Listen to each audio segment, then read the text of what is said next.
Again, thank you everyone who's joined us today. We are quite excited to share lessons that we've had in Mombasa and specifically around the creative economy piece.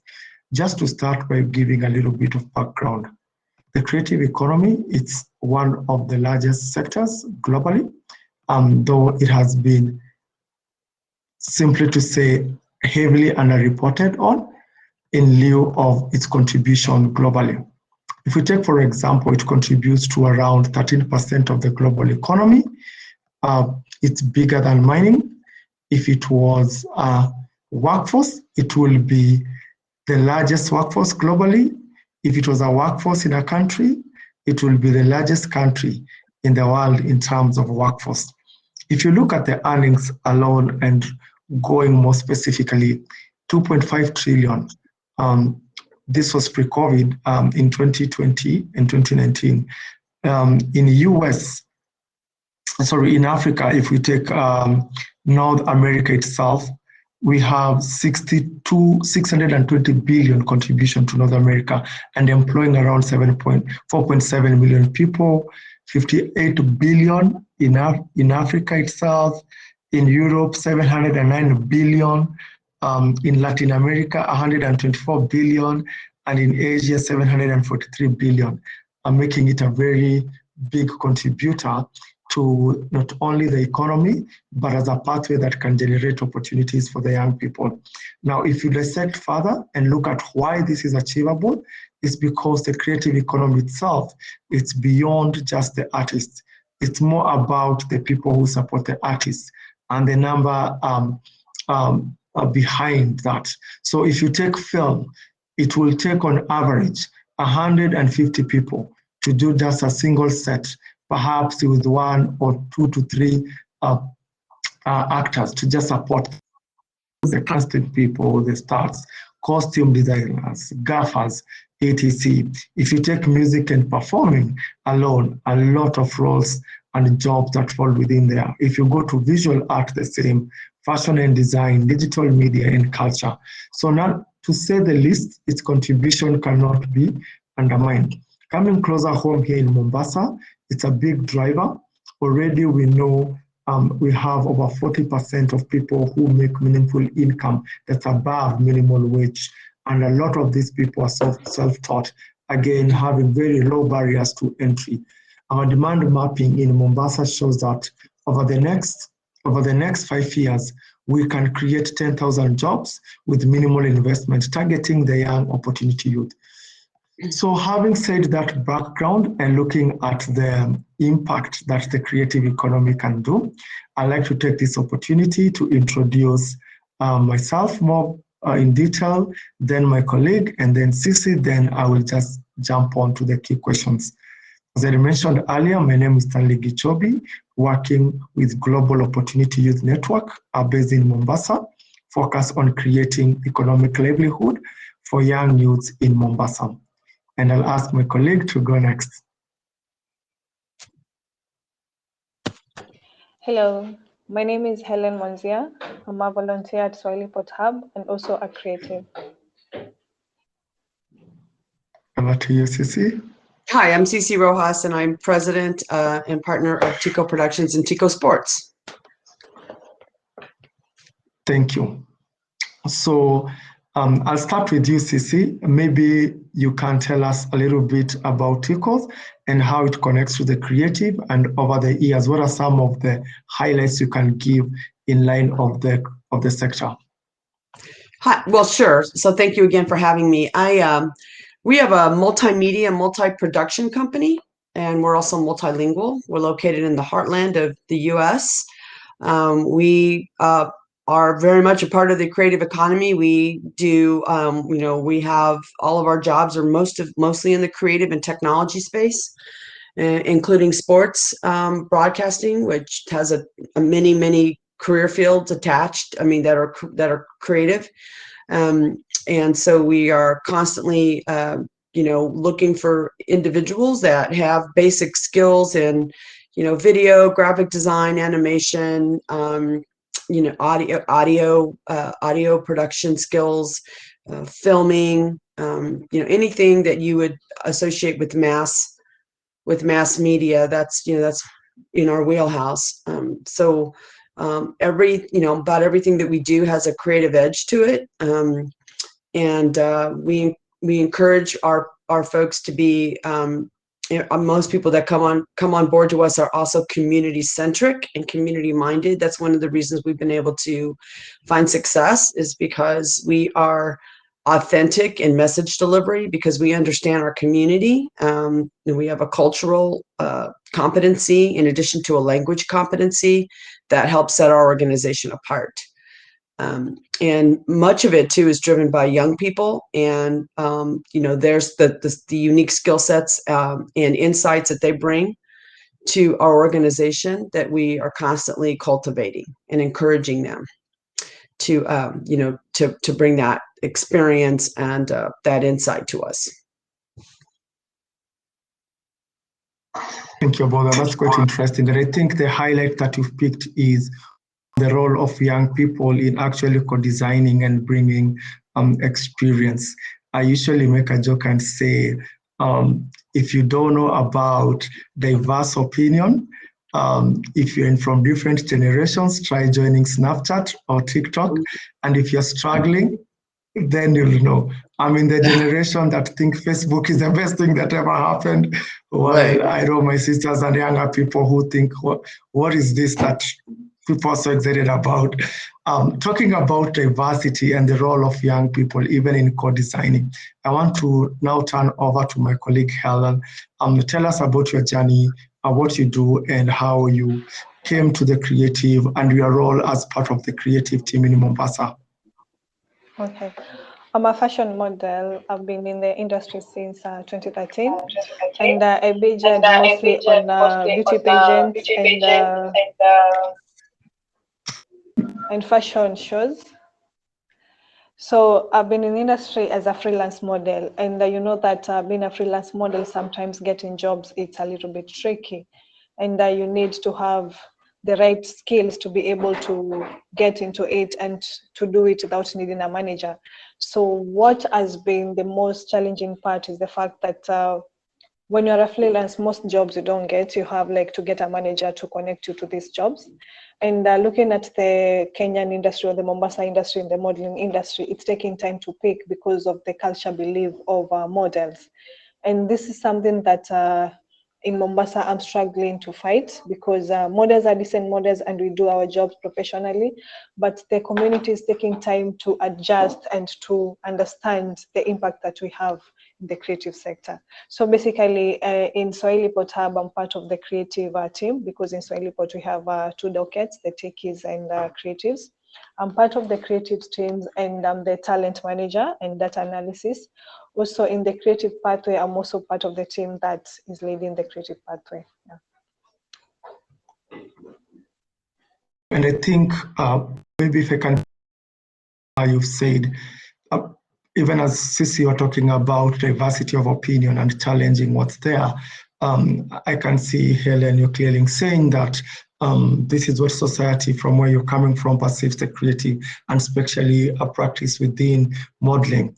And in your role in the creative working group, you are able to bring this diversity and maybe support the partners and the partners that you work with closely to have a different perspective. And space that you go to. We're now talking about spaces.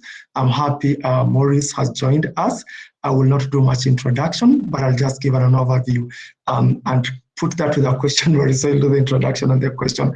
Maurice, you've been at the forefront of supporting the creatives in East Africa, to a point even Africa itself, based on your experience and the work that you've been doing. Currently, you're leading a space, I don't know that call it as a safe space, or an asset sharing space where artists can come in and share. And unfortunately, we've dropped. I know he comes back. But even as he comes back, connecting to the question that I was directing it to Maurice, is the fact that one of the challenges that young people are experiencing is connecting to the right spaces and connecting to the right assets to be able to produce their works of creative, and it's becoming difficult. Our early research in Mombasa, when we did a demand mapping, we found that this was very difficult. The youth had very few places where they could go and tap to either assets, training, or skillings in accordance to the skills that they want to really grow. And maybe to come back to Sisi, even as we wait for Maurice, what role have you played, or what best practices have you seen outside there where you have spaces that young people can tap to? And if you have any experiences, what has that been, or how does that look like? Sure. So because we're in sports and in creative, we do have a lot of people in general, but particularly young people that reach out to us, that want to connect to us so that they can find opportunities. And we try to bring on as many as we can, and in many cases, it's we'll be upfront. We can provide many opportunities and pathways for you, at least access and open doors to other people in the community. But you also have to be willing to put some skin in the game, and I think that's really important. So if that means being an unpaid intern for just a project, or for anything that you might be able to learn from, or to gain experience, at least to throw it on the resume, because on the other side of that resume is someone that doesn't know whether you were paid or not. They just see that you have experience working for XYZ, on an XYZ broadcast, and that's important, especially in sports. It's no secret that these major sports teams, their entry is very difficult. There's a lot of folks that want to be involved in professional sports, and even in some big agencies that hire all the creative, but they also want people that are hungry and that recognize that they might have to take on a micro internship or an unpaid internship, because you want ultimately face time with decision makers and access to people that can influence and have influence when you're ready for that next step, or ready for your first real job. Did I lose Sisi? No, I'm here.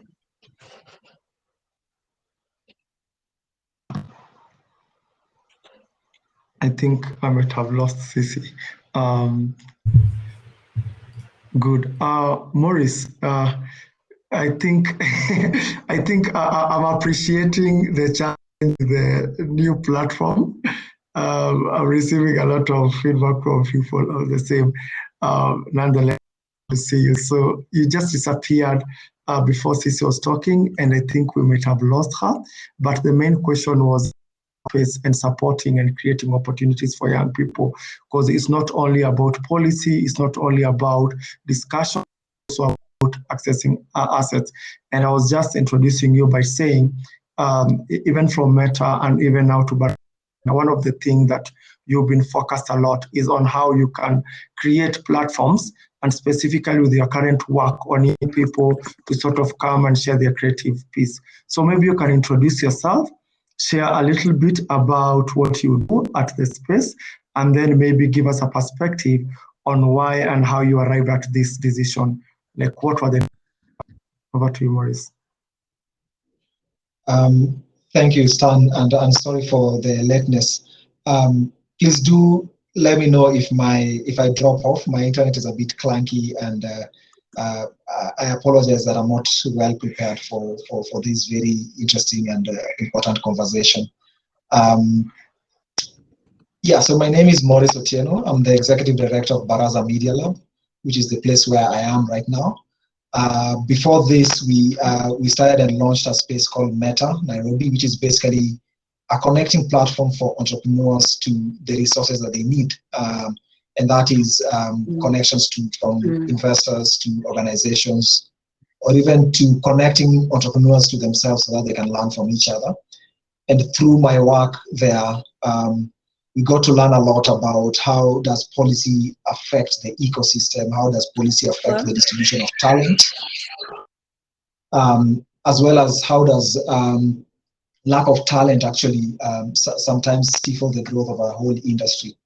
And with that, we came to launch Baraza Media Lab, which is basically a testing ground for media companies. And what we do here is to offer them a platform where they can test and see and get feedback really from the community as creatives and as media practitioners in terms of their solutions. How are they good at storytelling? How are the models more sustainable? And with that, we also work within the space to influence policy in terms of bring together people within the media and creative space, basically to discuss some policies that are affecting them.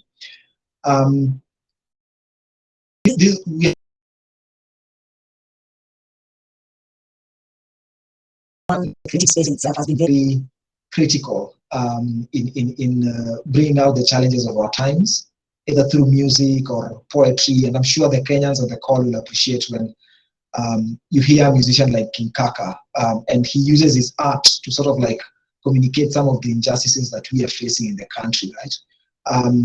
But at the same time, entertaining. And when things like COVID hit, this subsect of the communities really hit hard because they can no longer operate as normal. And for us, it was a matter of policy. How do we come together and rally around formulating policies that will enable this entire industry to be sustainable by itself, one, but also formulating policies that will enable us to create more talent and more sustainable talent. Because there's no shortage of talent, just shortage of how sustainable is it and how informed is the talent. So the space itself is a physical space where we use for training and have public discussions around how to formulate this space to be a better place for the creative space. I don't know if I've answered your question, Stan.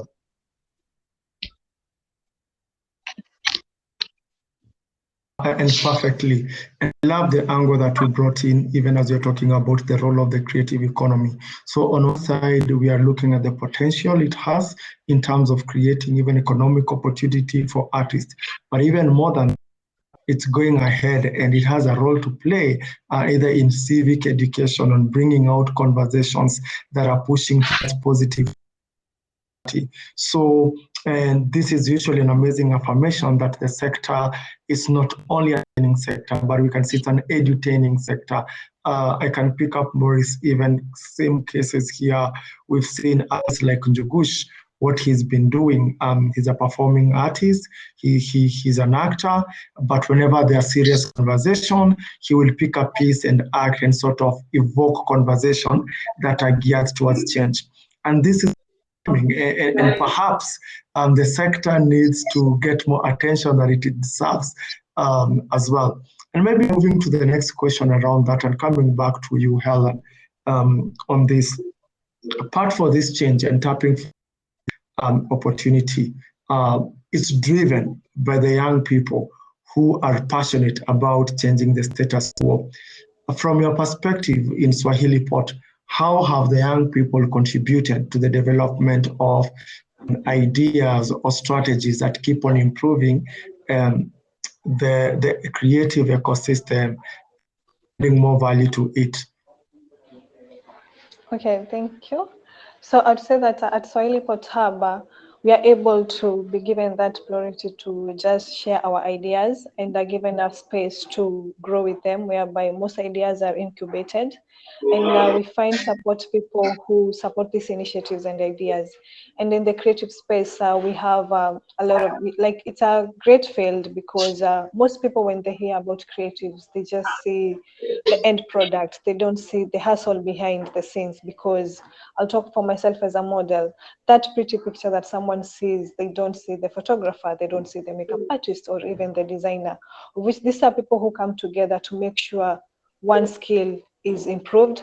And the fact that this is a community space where people are volunteers, you have given us a chance to explore our skills well and to develop them without feeling the urge of pressure, because we have very supportive people here.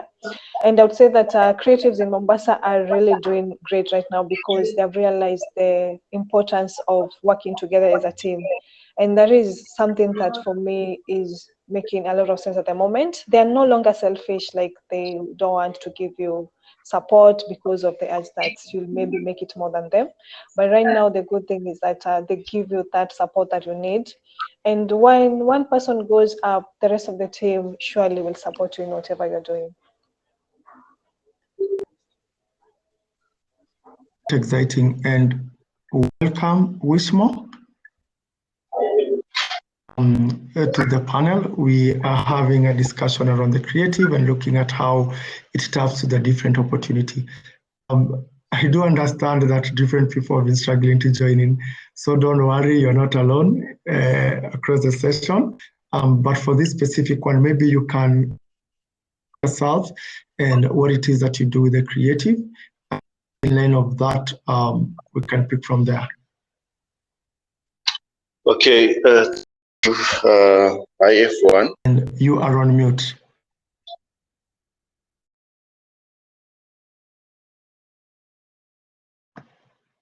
You are on mute, we can't hear you.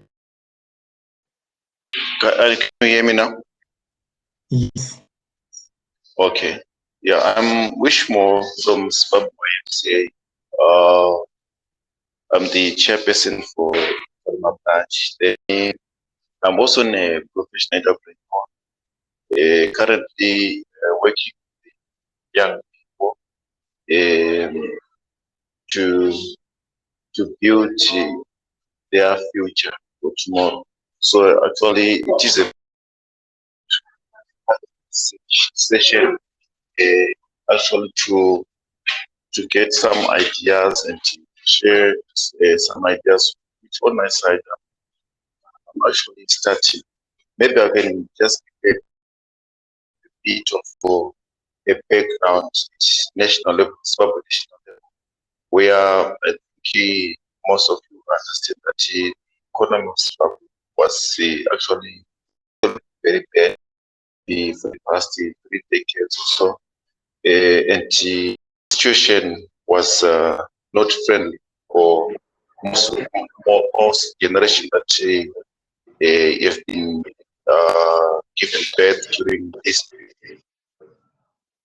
Given of myself, I completed my work in 2004, and by then, so taking that picture to the young people today, there's no that we call common industry. So the employment is something else. It ended up with more engaged trying to other. So as I was going up the journey, say I see that there are a lot of things that need to be worked on in terms of policies that favors the situation of young people. But on that side, I think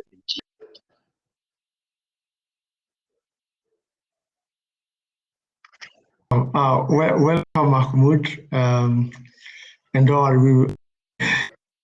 you are not the only one with a challenge, just to let you know.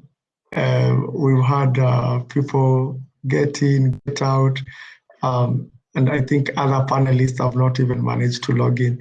So, yeah.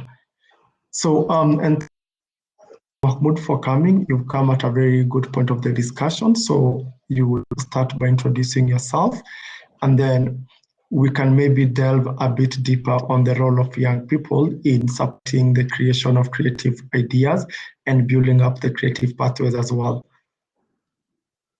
Yeah, so my name is Mahmoud, the founder and executive director at Swahili Pot Hub. I think Swahili Pot Hub, maybe if I can start with that, is a creative center. We started it as a tech hub, and then we combine arts, and a majority of our members, probably 98%, are young people. And I think it's not a coincidence because if you look at the population of Africa, 75%, including in Kenya, are people below 35 years. So whatever industry that you are in, you by default, young people are the majority. So and within the creative industry, we see there are reasons why young people are more involved And I think it is because more young people love creativity. They're very creative. They love innovation. They love entertainment as well. And they're always looking for new ways of doing stuff. And they're actually also the biggest consumers of creativity and the creative industry. So for us, we look at it as an opportunity or an avenue that can provide a lot of, whether it is employment opportunity, generate a lot of wealth for our population. That every day as we move, we see other opportunities are dwindling. If you look at the traditional white collar jobs, they are no longer there. The jobs are shrinking. So the creative industry is like a natural refuge because if you look at, like, for example, in the eastern coast of Africa since 2009, when we got in the submarine cable connecting the eastern coast of Africa, it has made Africa, or Kenya in particular, be connected to the rest of the world. And if there is one thing that the internet is crying for, it's content. And for a long time, if you look at the content that is available, it is foreign content from the Western world. So also the world is hungry to get content from Africa. And it is the young people, it is our population that will be able to create content and pump it into the internet. So the demand is there. I think the challenge is to have world standard quality content that will entertain not only Africa, it will entertain the whole world. Because I normally look at the way the world is connected as opening up for everybody. Because we are no longer selling anything that we create to the person next door or to somebody within our city or to somebody within the country. We're actually targeting the rest of the world because of the connectivity that we have, the world, they call it a global village now. And I think one area where somebody, as long as they have a smartphone or they have a space where they can be connected well, they just need to have some creative minds and they are able to bring something and send it out there. And if people like it and it trends, then you can easily reap out of it. So I think for me, I look at this as the future, one sector that will provide a big reprieve for governments, for economies, for individuals, because it will provide wealth and create job opportunities. I love what you said. Perhaps Mahmoud to even go further. Now that you've talked about from Africa to the world, the opportunities that we are seeing in terms of technology. I mean, if you look at Netflix and a little bit more local content coming in and the opportunities for the young people. I remember when we were doing the research on the creative, for example, at shows, local shows, like some of the benchmark shows, in terms of the number of jobs it created, the amount of money spent just to produce even a single. This is in the film only. If you go to modeling, as Helen was saying earlier, you go to this. But there seems to be a little bit of barrier that connects to a point you've said around quality. And I know SPH has been at the forefront to push for ideas and strategy that will match to this. Perhaps you can share a little bit about the 2020-2022 strategy you have that's a bit more robust in terms of skilling and the approach between skilling and asset and creating business model. Maybe you can highlight that. But you brought in a very good point. Like, for example, any creative or any artist will want to push whatever content that they have to Netflix or any other big buyer out there. But then they also have restrictions. They want quality stuff. And quality stuff, you need to invest in equipment. And if you look at the young population, the youthful population here, access to this equipment is very difficult. It is expensive for you to have equipment that is world class for you to be able to be featured in Netflix. So we have people who have content, they have talent, but unfortunately they do not have the right equipment that will take them to that level.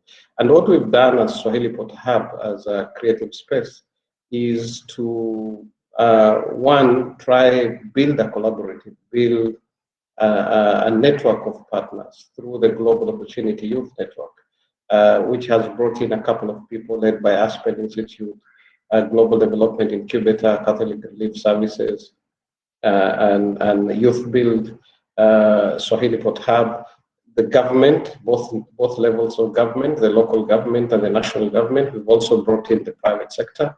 And then when we have a collaborative, it is easy for us to facilitate some of these ideas of young people. And we, within our program, we intend to have a number of youth hubs in where we are here. We call it the Mombasa metropolitan area, so that we have certain centers that young people can easily go to. And what we want to do in these centers, starting with Swahili Pot Hub, is to enable them have certain basic tools. These are tools like for videography, all equipment that will allow them to do quality videography, certain softwares that they need, one, to learn, like the partnership that we are also having with the Kenya Film Commission, where they donated editing suits, and we are working with the Daystar University so that we can also train these young people, because they might be very good, they might be talented, but they need to be imparted with certain skills.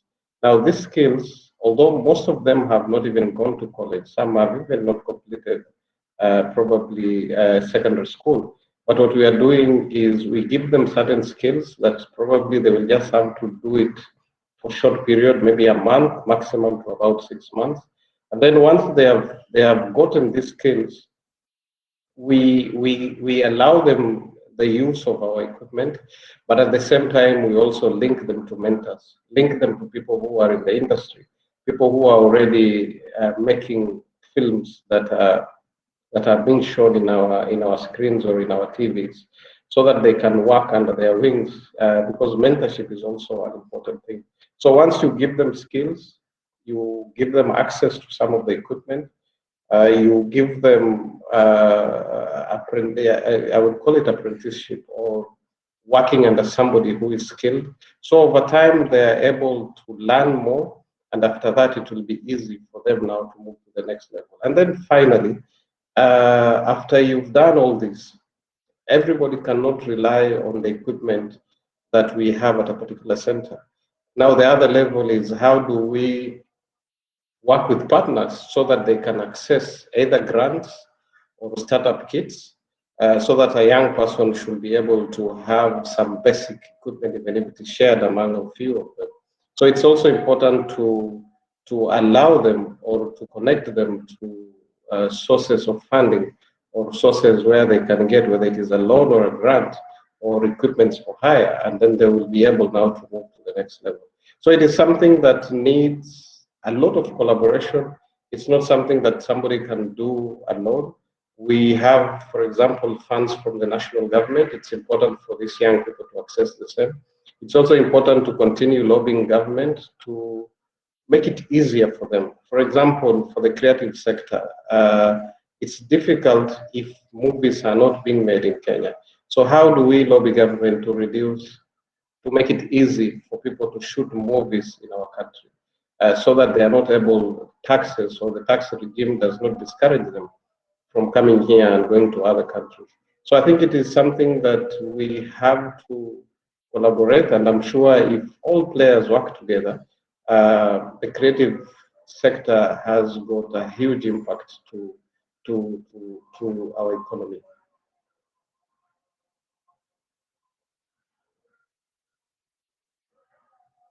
Amazing. And I love the way you've taken the value chain, and this is changing and shifting. If we are thinking about opportunities for this particular sector, then we must think about the entire stretch from the beginning point, about understanding the market needs, then understanding the youth needs, then equipping the young people skill, equipping them with the right equipment, making sure they have some sort of experience. But at the same time, once you're put, we are engaging other stakeholders such as governments to relook at some of the laws. And participant, I think more strict laws when it comes to practicing creativity, and more so if you're into photography and shooting.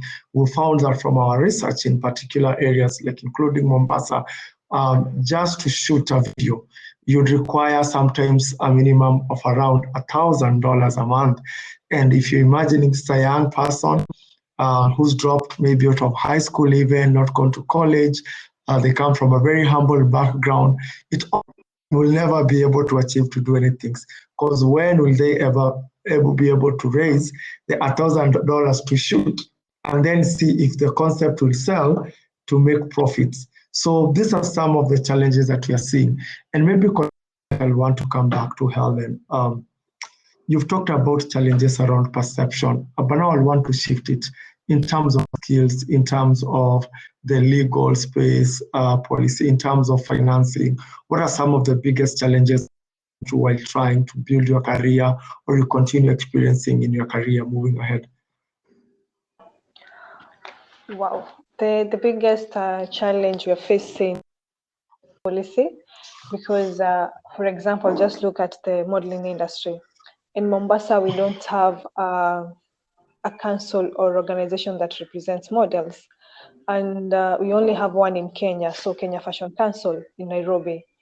And for models to be represented and for them to be heard, because one, the major issues that most creatives face is the issue of payment. And if we are still struggling with the issue of payments, we don't have a place to take this cries to. So if a model is a freelance, they'll not have a solution. They'll either go back or go to social media and have an hashtag of pay creatives KE.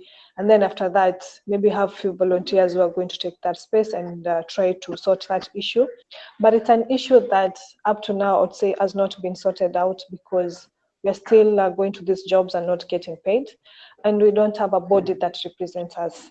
So for me, I would say as a management, that is something that I'm working on, to have just a registered body in Mombasa for models, so that we can have one voice and try to deal with this issue, because this is an issue that has been there for so long. And I feel like we need to sort it out, because it's making our industry not being appreciated.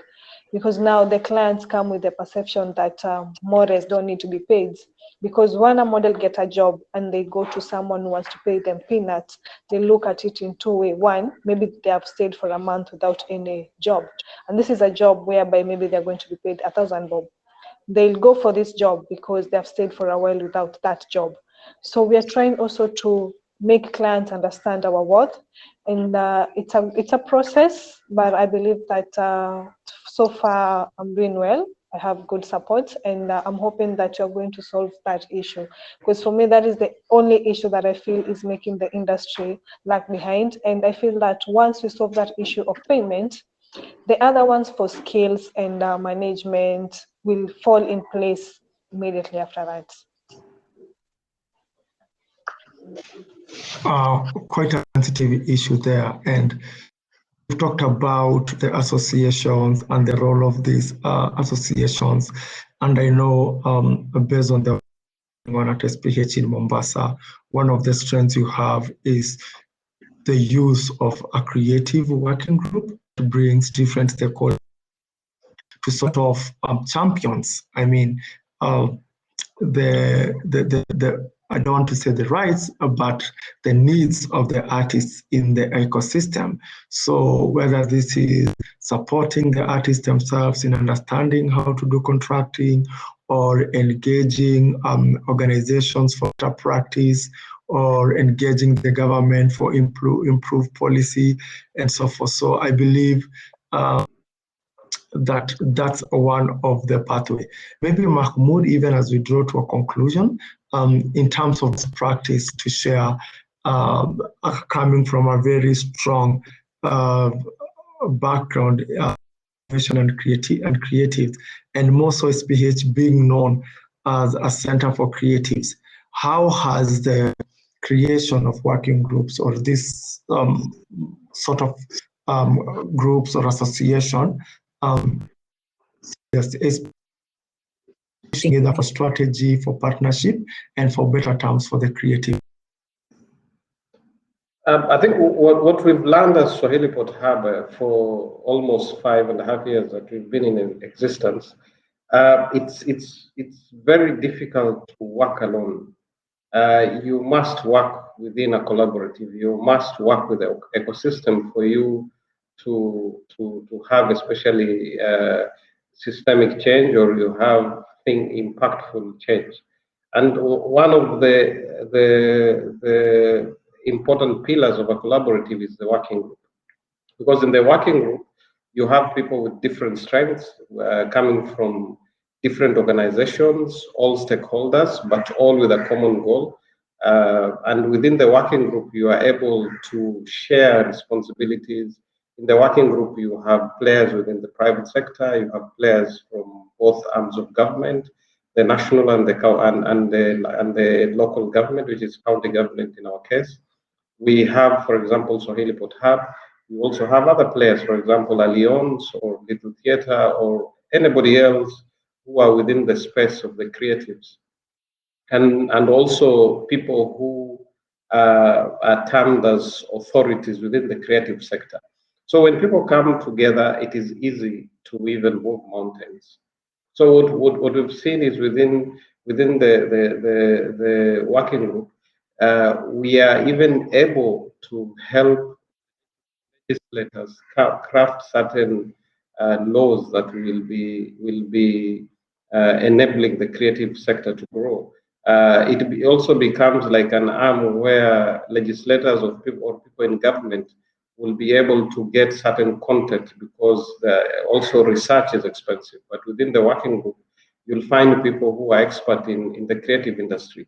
So they are able to feed whatever information that is needed by members who are within government. So for us, what we've seen is a working group is very essential, especially when you want to make a bigger impact, and when you also want to lobby as a group, because government listens to people who are in groups together rather than an individual. So I think for us, it has been very positive, and our intention is even to continue growing the working group so that we can have more impact and grow the creative economy or sector within the coast. Thank you, About. Just before I open up for any questions that anyone might have, I think some great conversations where we start with looking at the impact of the creation and the opportunity it creates for people. And we do agree that it's not just about the artists, it's everyone that's supporting the artists as well, which means then that it creates immense opportunities for young people to tap into. So if I'm passionate about film, I don't have to be an artist. I can participate in the filmmaking and pick an activity that I'll also be content, and I'll be able to contribute in an area that I'm passionate about. Same with modeling. I don't maybe feel I'm cut out for runway, but perhaps I feel I'm cut out for fashion or for makeup towards the modeling. So the opportunities are not only limited to bringing out 1 or 2 stars, but actually going deeper at the immense jobs and roles that support the artists, that the young people. Maybe the next point that's quite interesting is that even as you're thinking about this opportunity, there are a number of things that needs to be done. And one of them is a leverage on creating a collaborative, including young and advices on what's priority and what needs to work. This brings along a lot of diversity and diverse opinion, and then it makes the community own up the idea. So if you have a small venture, then that's a good practice to go with. The third one is to look at what are those important or critical aspects that will unlock the opportunity. And is it access to equipment? Is it access to experience? And how that contributes to building the artist. The fourth one, though not the least, is around all this is built on the backdrop of the policy and the reorganizing the ecosystem, pushing for a common agenda, and engaging the biggest stakeholder as government to look and review some of the policies to make sure they are favorable and encourage young people to enter this opportunity for livelihood. Then once we have that, I think the clear point is, even as we are talking about Mombasa and Africa, we're ready to take Kenya and Africa to the world by leveraging on opportunity and technology. And the last point that's quite exciting is, even as we are talking about this and looking at the theme of this particular conference, the future of work, there has been a lot of tension, about what jobs will be there and what jobs won't be there in the future. And all analysts have agreed on one thing: the least affected jobs are the ones that will be the creative. And AI cannot be coded to act and bring the personas. Maybe it can support with the editing, but it can't be the best script writer. It can't deny the potential of the creative individual to churning out. So nonetheless, the creatives will say, do you want to be relevant in the future? In the creative side. With that, I will open for any questions that anyone has or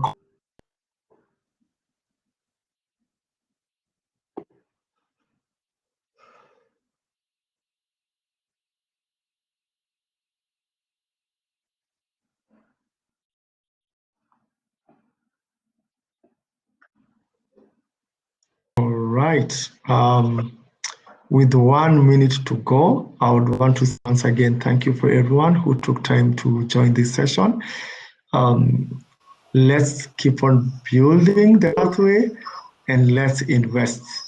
Viva and Mahmoud, Helen, and myself will be happy to share more about the amazing work we are doing in the creative sector in Mombasa, and we are out to look for people who we can come together and replicate this across Africa. Thank you. Thank you guys for your contribution, and God bless all of you. And we are very happy for all your sharing and all your experience. We hope that all the youth who have followed us will be able to join this opportunity of creative economy and learn more about how it is they can engage in that and find a lot of opportunities. May God bless you for all your work, and see you soon. Bye bye. Thank you. Hi, Helen.